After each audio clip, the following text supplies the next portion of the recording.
Welcome to Sports Beat KC, the Kansas City Star's daily sports podcast, sponsored by Big O Tires. It is Wednesday, September 25th, and I'm your host, Blair Kerkhoff.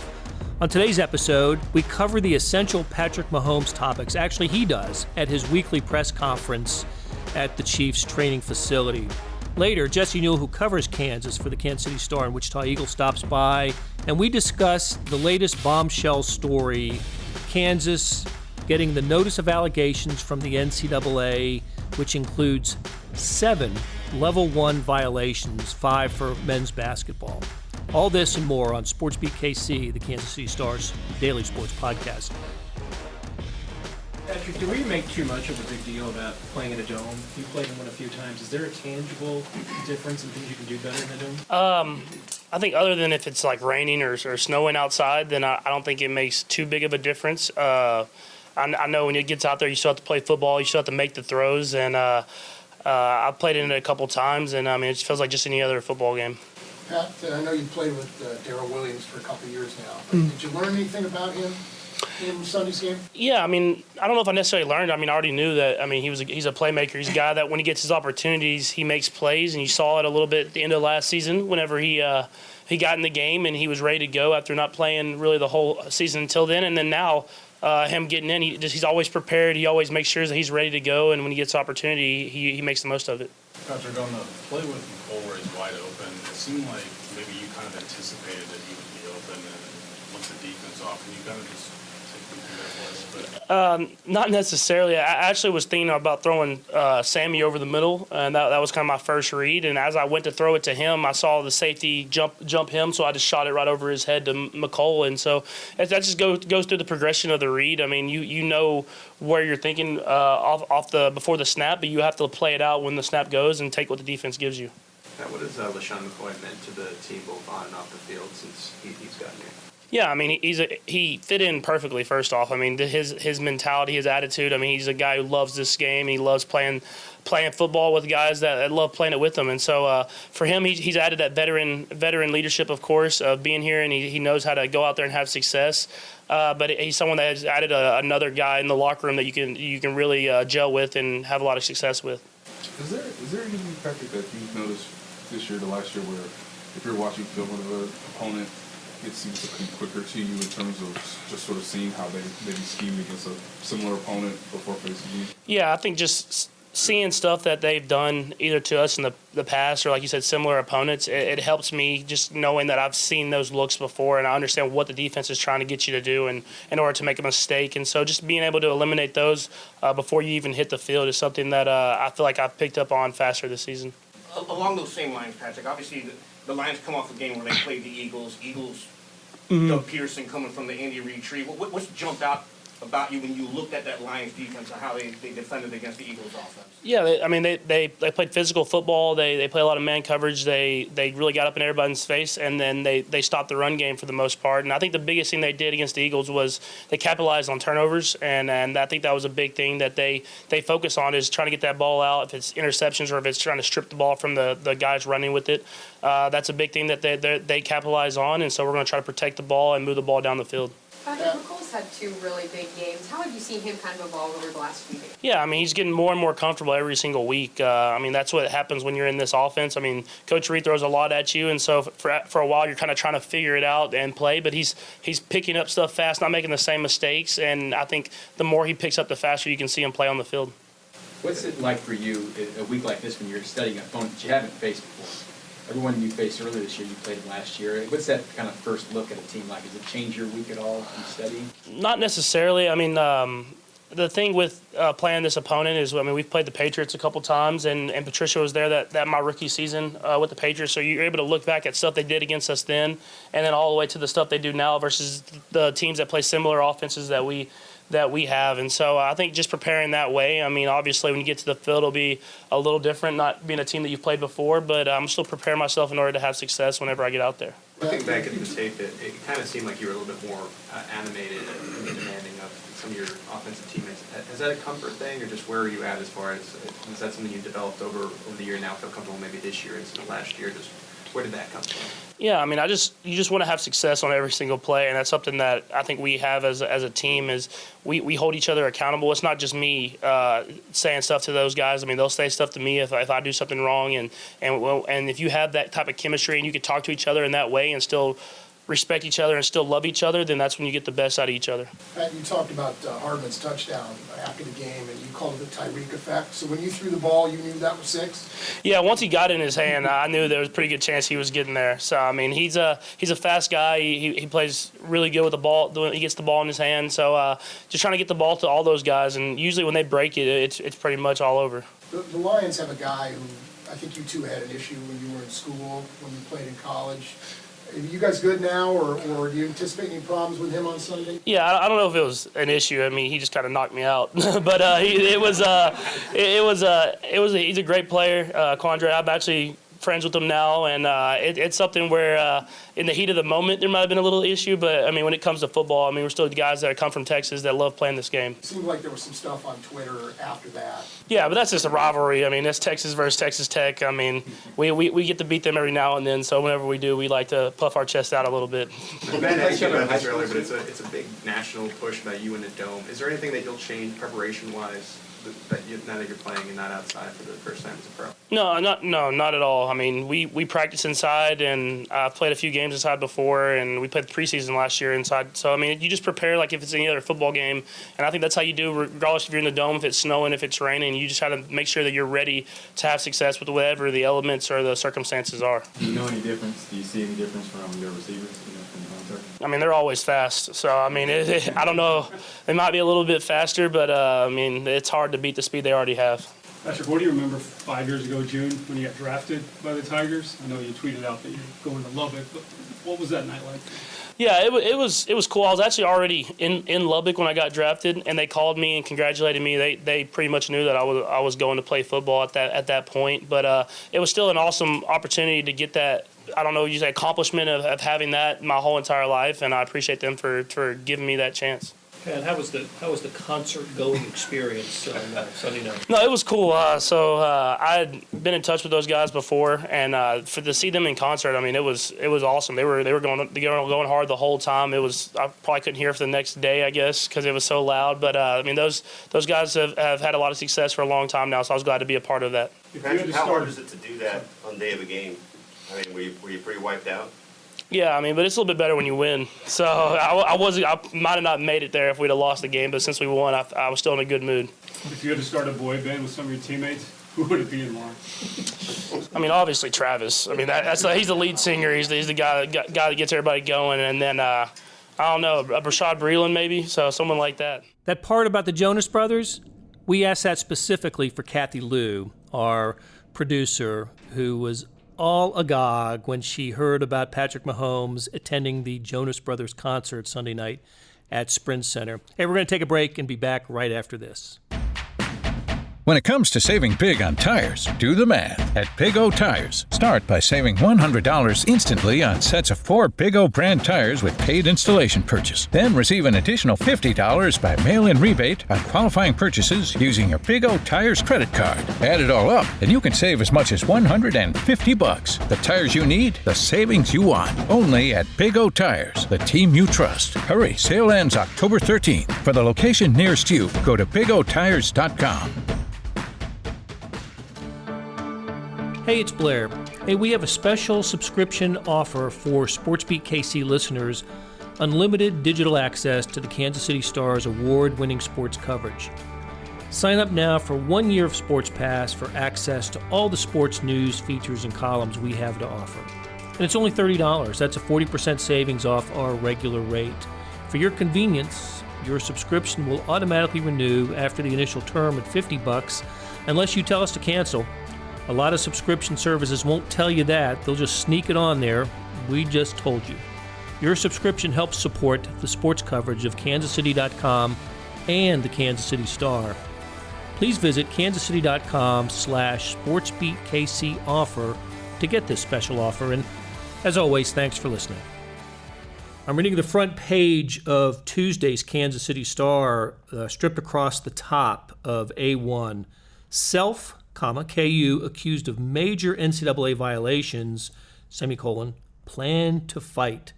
Jesse Newell, your name is at the top of this story, Dateline Lawrence, and it is a major story involving the Jayhawks, one that we knew was coming. It's not a surprise. In fact, I think Kansas probably had it over the weekend, and we got it on Monday. But you broke it, and you reported Friday that it was coming. So here it is, and it's not good for Kansas. Not good news. I'll just go over a couple of the highlights here that you reported, and it involves level 1 violations that are the worst on the punishment matrix. The worst of the worst. Yeah, those lead to the most severe punishments in the NCAA, and of course Bill Self and Curtis Townsend are involved in this as well. It's not, the question isn't what's going to happen. We'll try to speculate on what might happen to Kansas. I think where we should start though is, how did this occur? What led to this? And it starts 2 years ago, this month, does it not? With the press conference in New York City, the FBI announces that it is investigating college basketball, and at that moment, Kansas wasn't implicated. I think we heard at the time that 10 schools, dozen schools, something like that, were going to be charged. We had no idea that Kansas was going to be one of them. Eventually, Kansas was, and on this day, it seems that Kansas is front and center in the college basketball scandal and stands to lose as much as any program in the scandal. Yeah, I mean, there's a lot to unpack here, obviously, Blair, and there's a lot of different threads to pull on, and a lot of I've heard tributaries that it goes down with this announcement, but very clear. How you view this, it depends on your school loyalty. How you view this depends on whether you are a KU fan, a K-State fan, a Duke fan, a Missouri fan. The rest of the nation outside of our little bubble, the bubble that I live in Lawrence, I guess, and see with KU fans on Twitter, I think have a very different reaction to this than KU fans do. But the bottom line here, more than anything, and people asking me today, like, what does this mean for Kansas? It's bad news. I mean, there's really no way around KU. Even with a best-case scenario, it's going to be bad news for the basketball program, which means so much to so many people. But as you mentioned, this does seem to be part of an overall landscape of college basketball that an undercurrent is happening in this game, and yet even though it's happening in 26 different rooms or 52 different rooms or 352 different rooms, the light got turned on Kansas. And so the NCAA is coming very strong with these level 1 violations and saying, look, somebody else might be doing it. But the text messages, the wiretaps, the things that came out in trial, those relate to Kansas. So I think that's a difficult pill for a lot of people to swallow. In some ways, it's just KU sort of being unfortunate in this whole matter that they were the ones being wiretapped. But there is no way to paint this as anything other than bad news for Kansas, because even in the best case scenarios that we can think of, those still end up with major ramifications for this basketball program. There doesn't seem to be any disputing evidence against Kansas. The dispute might come in the interpretation of the evidence against Kansas. Is that a fair assessment? I would say so. And you read very forceful statements, and I think that's maybe a place to start with this, is that Douglas Girard, the chancellor, Jeff Long, the athletic director, Bill Self's 2 lawyers, Bill Self himself, all came out. A lot of times with NCAA cases, and you know this as well as anybody, Blair, covering college basketball and college athletics for as long as you have, it's a self-policing organization. So the purpose of it basically is, if you have wrongdoing, you're supposed to report the wrongdoing, self-report it, come, begging the NCAA saying, we're going to report this, we're going to self-report these violations, and please, we're going to give this punishment, please accept it. That's not what Kansas is doing here. They're not begging for mercy. They're coming out and saying, hey, we got some boxing gloves. Where's the ring? You know what I'm saying? So that's very different in this matter, because Kansas seems ready for a fight. And so the big picture of this, if you look for Bill Self and what his statement was, in that he basically said, look, the NCAA has overreached here, and I am happy to be punished for whatever is factually correct and can be proven as fact. And so we know a lot of what was said in these text messages, and I think a lot of people reading them from the outside would say, hey, you can put these dots together. What Bill Self is saying is, you can't put the dots together. You have to have facts to allege major violations. And if you don't have those, you don't have a case. And so this is partly why a lot of people that we've been speaking with, whether that's Jay Billis or Mike DeCourcy, I heard him on the radio today here in Kansas City on 810. Those people a lot of them have talked about, hey, this might end up in federal court. This could be a long, drawn-out battle where the NCAA can't just levy its own rules and be safe with it because, again, Kansas is ready to fight this to the end. They're not just going to accept a punishment, they're going to fight the punishment. And so I think that is sort of where you're at with this case, is that is the NCAA in good enough standing? Are they in good enough place here to prove those allegations that they made in the notice of allegations against Kansas and have that hold up in a court that is outside their jurisdiction? That might be what we face here down the road. This might not be a story that goes away anytime soon. A lot of the evidence that the NCAA has is provided by the FBI. Yes. That makes this different than a typical NCAA case. It is the result of wiretapping and other FBI interviews, testimony. That, to me, that suggests less wiggle room or less to be left open to interpretation.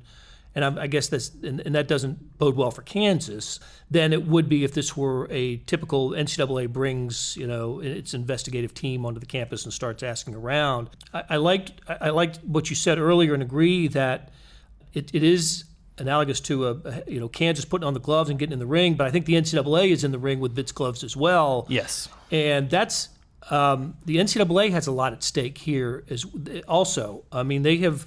The NCAA's reputation is on the line. The NCAA's power structure is on the line here. They have, 7 level 1 violations, 5 against the basketball program and 2 against the football program.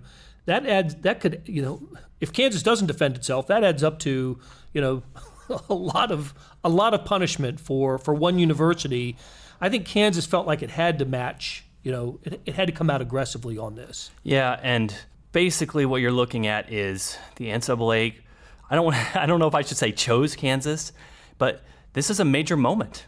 I mean, this is a big moment in the NCAA history, because if this doesn't hold up for the NCAA, if they find rulings against Kansas and whatever higher court decides, no, Kansas doesn't have to go with that, or that's not a just ruling, the NCAA loses a lot of power. And so you kind of have to go into this thinking, what are the ramifications? And I'm sure the NCAA has done that with this, but once again, as you mentioned earlier, Blair, because there are wiretaps, because there are text messages, because there is actual documentary evidence here, I think the NCAA feels better about this case than maybe it would have previously, when it sort of had to even put more pieces together to come up with a case against certain universities.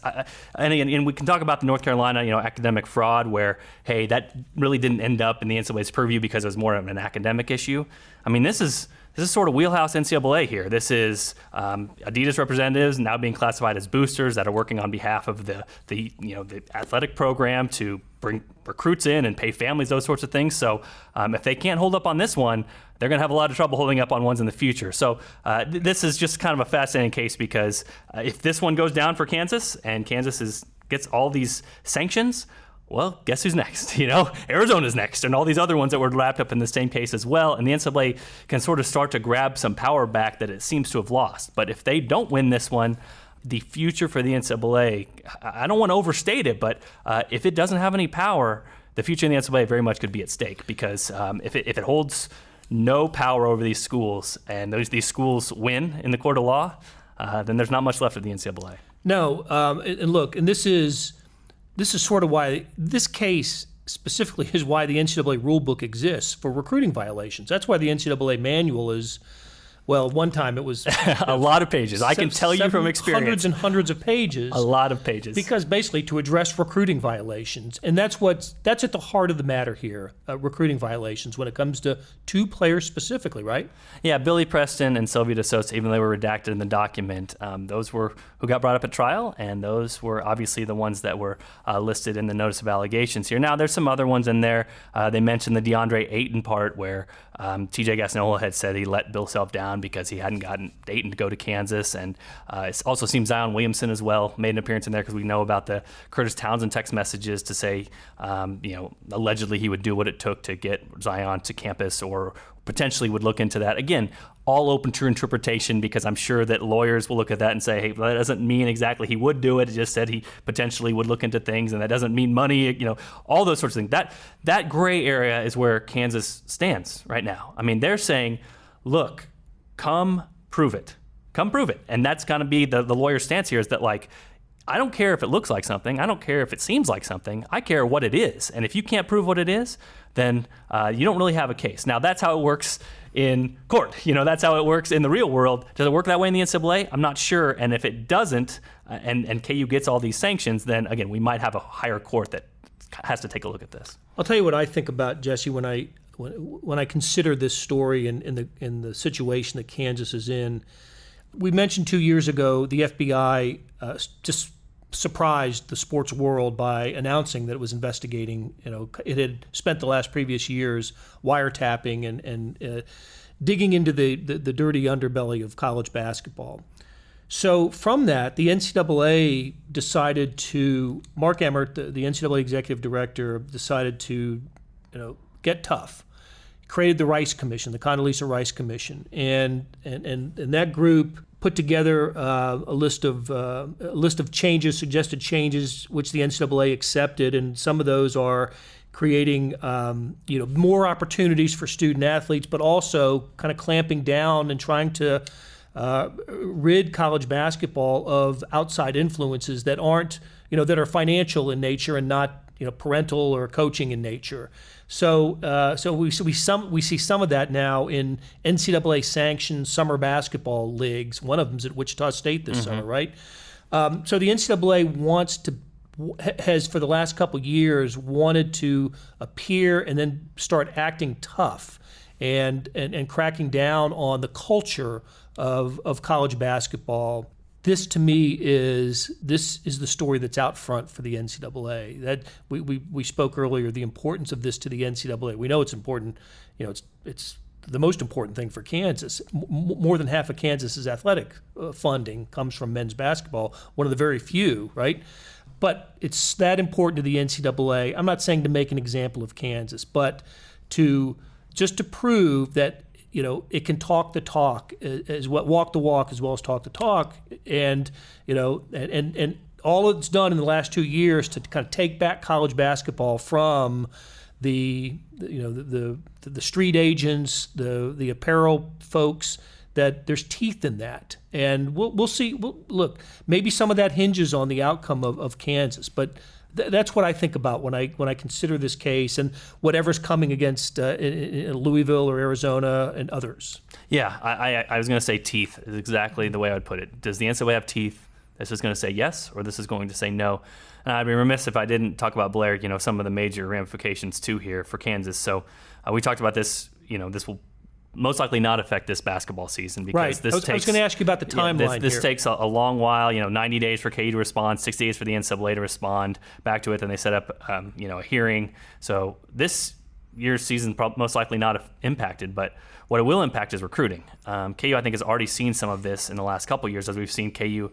Bill Self basically convinced his really good players to come back rather than adding a bunch of new players. And after this year, they're going to lose a lot of good players. I mean, if you look at Devon Dotson, Udoka Azubuike, Silvio De Sousa, I mean, you can go down the line. A lot of guys, potential one-and-dones like Jalen Wilson, they're going to have to restock a roster, and they're going to have a program that is most likely in limbo. So that is going to continue to follow them as long as a potential postseason ban is in the cards. And then we also, again, would be remiss if we didn't mention Bill Self in all this because it sure seems like he is determined to fight this until there's a resolution.